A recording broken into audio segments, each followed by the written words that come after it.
rupiah makin drop, harga RAM tetap mahal, The Boys Season 5 udah tamat, Black Clover udah tamat, 19 juta lapangan kerja nggak kelihatan, kayaknya nih jadi warga WNI kalau mau rakit PC ini kayaknya susah banget ya. Tetapi walau rupiah udah 17.000, di sini gue tetap akan lawan, gue akan coba rakit PC 20 jutaan di kondisi sekarang, dan ternyata masih tetap dapat nih GPU seperti RX 9070. Tentu rakitan seperti ini udah oke banget untuk dipakai mainin game 4K, seperti di game terbaru nih Forza Horizon 6 itu gua udah tes 4K di Ultra Ray Tracing itu bisa di atas 60 fps pakai PC ini. Tentu ini udah enak banget untuk gaming kedepannya di kondisi sekarang. Cuman tentunya di sini ada beberapa kompromi yang nanti akan gua jelaskan di dalam video, seperti di sini pemilihan RAM-nya. Ya tentu saja tidak mungkin ya di budget segini pakai RAM DDR5, karena nanti di sini gua pakai RAM DDR4 ya untuk save budget lah, dan tentunya masih ternyata oke-oke aja nih untuk dipakai main game AAA yang baru-baru keluar juga nih. Ya macam Forza Horizon 6 tadi, terus juga nanti gue akan tes juga di Crimson Desert, Cyberpunk, dan ya beberapa game AAA lainnya. Untuk pemilihan komponen apa aja di sini gue akan jelaskan satu-satu. Oke, karena build ini mengincar GPU sekelas RX 9070 di budget 20 jutaan, maka bisa ditebak nih akan ada kompromi dari sisi CPU dan RAM yang akan menggunakan generasi sebelumnya. Walau begitu, jangan terlalu berkompromi sih sama power supply, at least pakai brand yang pasti-pasti aja nih, macam FSP. Dan karena kita pakai GPU yang cukup high-end, maka gua akan pakein kapasitas yang 850 watt. Nah, di saat komponen-komponen PC pada naik, FSP bisa menghadirkan power supply 850 watt 80 plus gold yang harganya cuma 1 jutaan aja. Bahkan dia udah ATX 3.1 standar, bawa colokan 12 VHPWR, serta punya garansi selama 5 tahun. In this economy, tentu ini blessing sih.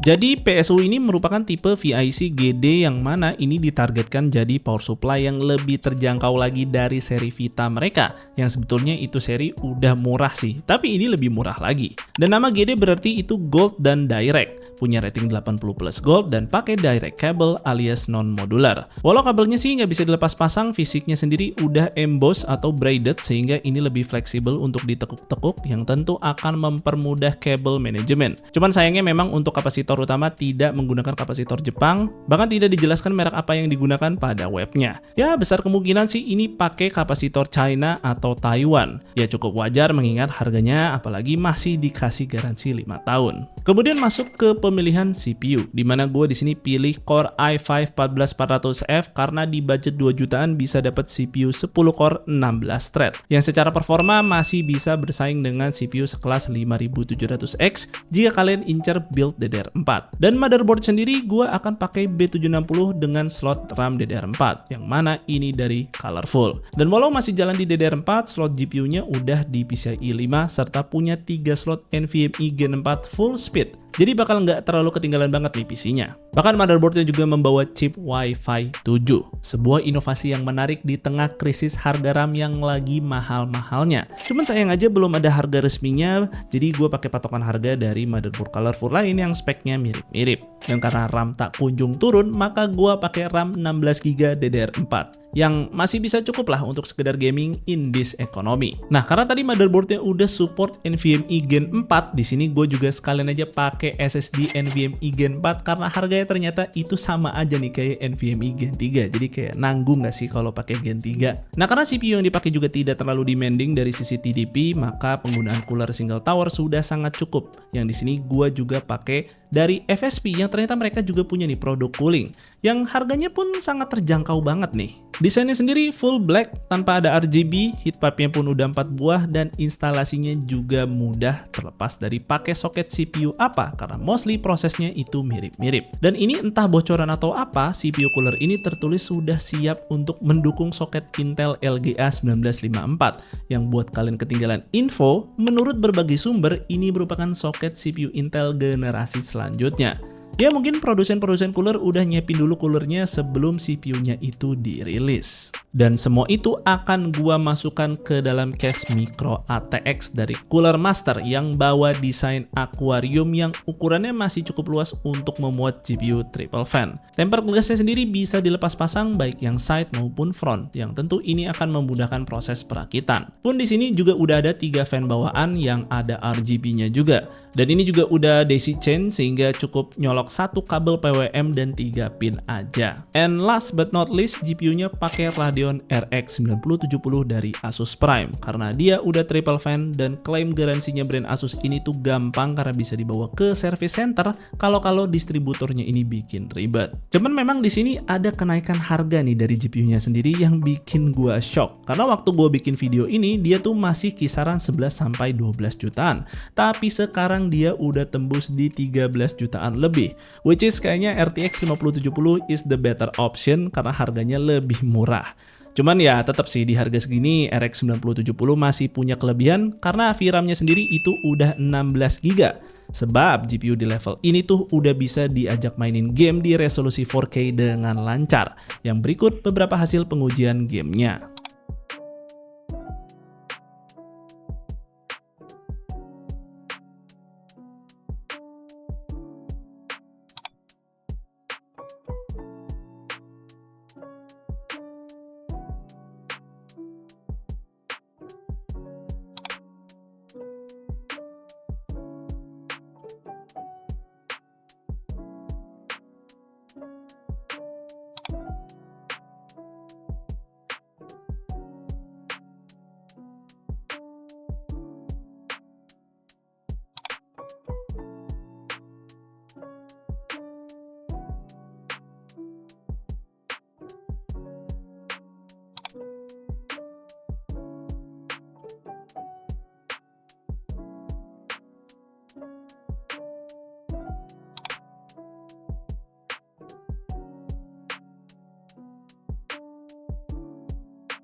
Nah itu dia tadi pemilihan komponen yang gue pakai untuk merakit PC di harga hampir 24 jutaan ya at least saat video ini tayang. Nggak tahu kedepannya nanti kalau ada kenaikan harga lagi kayak si RX 9070 di sini yang gue pakai.